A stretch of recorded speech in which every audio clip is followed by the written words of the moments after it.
नमस्कार, आपका स्वागत है। आप देख रहे हैं द न्यूज, आपके साथ मैं सृष्टि मिश्रा। इस वक्त कहीं ना कहीं भारत जोड़ो यात्रा को लेकर दिलचस्पी बनी हुई है। एक तरफ जनता में भी दिलचस्पी बनी हुई है और एक तरफ इससे सियासत भी गरमाई हुई दिखाई दे रही है कि क्या भारत जोड़ो यात्रा जो है इससे कांग्रेस के संगठन को मजबूती मिलेगी, क्योंकि कांग्रेस के तो यही दावे हैं। जिस तरीके से हम देख रहे हैं कि कांग्रेस का जो परफॉर्मेंस है वो साल प्रति साल गिरता जा रहा है और कहीं ना कहीं इसी को मजबूती देने के लिए राहुल गांधी ने एक अलग मोर्चा खोला है, वो है भारत जोड़ो यात्रा।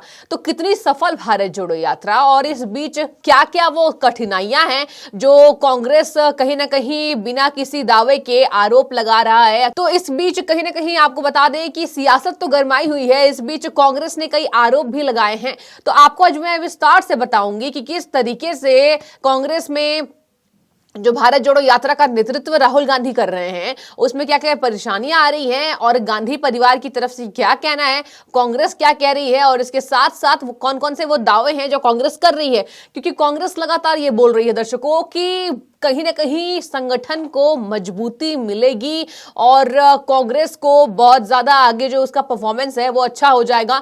हम भारत जोड़ो कर रहे हैं। कल आपको बता दें कि मणिशंकर अय्यर जो है कांग्रेस के वरिष्ठ नेता, वो भी कहते हैं कि भारत टूटा हुआ था। इसके साथ साथ ही आपको बता दें कि एक तरफ भारत पर टिप्पणी करते हैं, राहुल गांधी सेना का मजाक उड़ाते हैं और अब एक नया कहीं ना कहीं मोड़ आ गया है भारत जोड़ो यात्रा से जुड़ा हुआ। वो दरअसल ये है कि राहुल गांधी की तरफ से पूरे कांग्रेस की तरफ से गृह मंत्रालय को चिट्ठी लिखी गई है। जी हां, सही सुन रहे हैं आप, गृह मंत्रालय को चिट्ठी लिखी गई है कि राहुल गांधी की जो सुरक्षा है उसमें चूक हो रही है और कहीं ना कहीं सरकार विफल है। तो तमाम ये दावे कांग्रेस ने तो किया है, इसके साथ साथ ही क्या जवाब कांग्रेस को मिला है आपको वो भी बड़े विस्तार से हम बताने वाले हैं आज। तो आप बने रहिए वीडियो में। चलिए आपको बताते हैं शुरुआत में कि किस तरीके से 2020 से ये डेटा सामने आया है। ये मैं नहीं बता रही हूं आपको, कहीं ना कहीं ये फरमान जारी किया गया है कि 2020 से राहुल गांधी ने 113 बार नियमों को तोड़े हैं और कांग्रेस ने यह कहा है कि भारत जोड़ो यात्रा में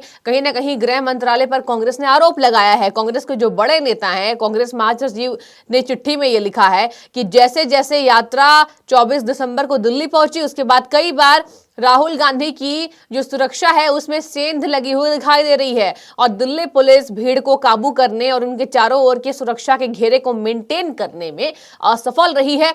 इसके साथ साथ कांग्रेस के केसी वेणुगोपाल लिखते हैं कि दिल्ली पुलिस मूक दर्शक बन रही है और भीड़ को रोकने में नाकाम रही। इसके अलावा इंटेलिजेंस ब्यूरो का इस्तेमाल उन लोगों को डराने धमकाने के लिए किया जा रहा है जो राहुल गांधी से मिल रहे हैं। आईबी उनसे लगातार पूछताछ कर रही है। तो ये थे केसी वेणुगोपाल जिन्होंने बिना सोचे समझे ये तो बता दिया कि जो सुरक्षा है उसमें सेंधमारी का काम कर रही है दिल्ली पुलिस मूक दर्शक बन गई, असफल हुआ है। और जिस तरीके से भारत जोड़ो यात्रा चल रही है तो कहीं ना कहीं कांग्रेस के जो नेता हैं, राहुल गांधी की मैं बात कर रही हूं, कांग्रेस में वो कहीं ना कहीं एक्टिव मोड पे नजर आ रहे हैं। तो सुरक्षा जो है उनके पीछे तो हमने सुरक्षा देख रहे हैं, हम उन्हें Z+ सुरक्षा भी मिली हुई है। लेकिन कहीं ना कहीं कांग्रेस की तरफ से ये इल्जाम लगाना, गृह मंत्रालय को चिट्ठी लिखना, ये कौन सी बात की परिचायक है, ये जरा आप मुझे बताइए।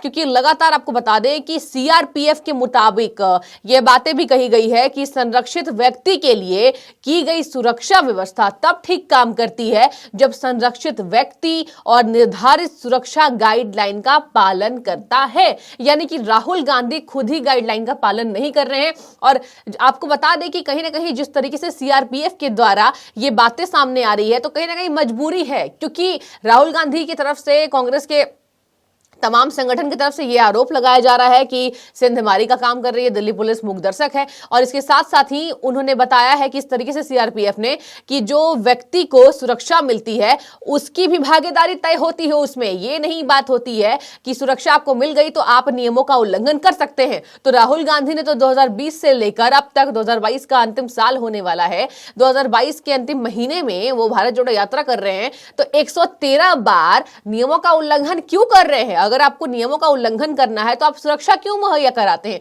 आप सुरक्षा क्यों मांगते हैं? और सुरक्षा आप मांग रहे हैं तो आप नियमों का उल्लंघन क्यों नहीं करते, आप पालन क्यों नहीं करते? आप एक बड़े नेता हैं, देश के बड़े लीडर हैं और बड़े लीडरों में शुमार आपका नाम है और आप इस तरीके से नियमों का उल्लंघन करते हैं तो ये किस बात की परिचायक है? इसके साथ साथ आपको बता दें कि कहीं ना कहीं सियासत इसी बात से गरमाई हुई है और ये भी आपको बताती चलूं, एक महत्वपूर्ण जानकारी ये सामने आई है दर्शकों कि सीआरपीएफ के मुताबिक ये भी बात कही गई है कि प्रत्येक दौरे के लिए अग्रिम सुरक्षा संपर्क यानी एएसएल, आप जरा इसको गूगल करना और आप भी समझ पाएंगे बेहतर तरीके से कि प्रत्येक जो संरक्षित व्यक्ति है उसके लिए एएसएल मुहैया कराया जाता है, उसको वो भी सुरक्षा प्रदान की जाती है। और जहां राहुल गांधी की दिल्ली यात्रा जो है वो पहले 22 दिसंबर को सभी हितधारकों को शामिल कर एएसएल कर दिया गया था, यानी कि सभी तरीके से सुरक्षा उनकी चाक चौबंद थी। और इसके बाद से ये इल्जाम जो है को कांग्रेस लगा रही है। इसके साथ साथ आपको बता दें कि यात्रा के दौरान सभी सुरक्षा दिशा निर्देशों का सख्त पालन किया गया है और दिल्ली पुलिस ने यह जानकारी दी है कि सुरक्षा कर्मियों की पर्याप्त तैनाती हमारे तरफ से कर दी गई थी और वो जो चूक हुआ है वो राहुल गांधी के नियम तोड़ने की वजह से हुआ है। तो ये जो कांग्रेस कर रही है कि सेंधमारी का काम, गृह मंत्रालय को चिट्ठी लिखती है कांग्रेस की सेंधमारी का काम कर रही है और राहुल गांधी को सुरक्षा नहीं मिल रही है, तो ये किस बात को दर्शाता है? ये जरा आप सोचिए, क्योंकि कांग्रेस कहीं ना कहीं दिखाई देती है कि किस तरीके से राजनीति करती है वो दिखाई देती है। इसके साथ साथ आपको बता दें कि जब सीआरपीएफ के खिलाफ ये बातें सामने आती है कि आप सुरक्षा मुहैया नहीं करा पा रहे, तो सीआरपीएफ के मुताबिक ये भी बात सामने आई है कि 113 बार नियमों का उल्लंघन उन्होंने खुद किया है और कई बार तो भारत जोड़ो यात्रा के दौरान भी ये देखने को मिला है। इसके साथ साथ सुरक्षा का पूरा इंतजाम तो किया गया था, लेकिन वो खुद ही गाइडलाइंस को तोड़ते हुए दिखाई दे रहे राहुल गांधी। आपको बता दें कि जिस तरीके से गृह मंत्रालय द्वारा राज्य सरकार सहित संबंधित सभी हितधारकों को खतरे के आकलन पर जो है वो सलाह जो है वो जारी की गई थी, तो कहीं ना कहीं जिस तरीके से राहुल गांधी और पूरी कांग्रेस जो ये कह रही है बात कि सेंधमारी का काम कर रही है,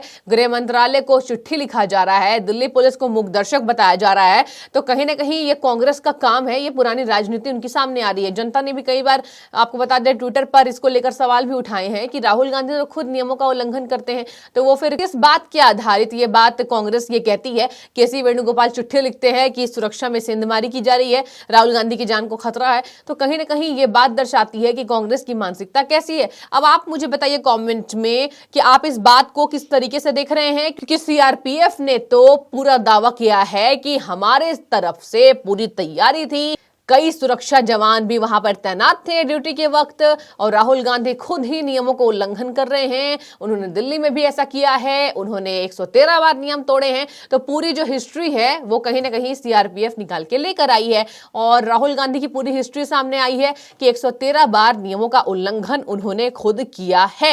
इसके साथ साथ आपको बता दें कि दिल्ली चरण के दौरान तो मैंने आपको बताया कि राहुल गांधी ने नियमों का उल्लंघन किया और उन्होंने दिशा निर्देशों का पालन नहीं किया था, और इसके बाद से ही ये सियासत गर्मा गई। कांग्रेस ने जब चिट्ठी लिखी, इसके बाद से गृह मंत्रालय ने कांग्रेस को जवाब दिया है। तो आप इस बारे में किस तरीके से सोच रहे हैं हमें कमेंट में बताइए कि सेंधमारी है ये दिल्ली पुलिस मुखदर्शक है, या फिर राहुल गांधी ने 113 बार नियम को तोड़कर खुद ही साबित कर दिया है कि उनमें कहीं ना कहीं नियम को पालन करने की शक्ति उस तरीके से नहीं है। तो फिलहाल आप बने रहिए द न्यूज में। आपका बहुत शुक्रिया द न्यूज को देखने के लिए।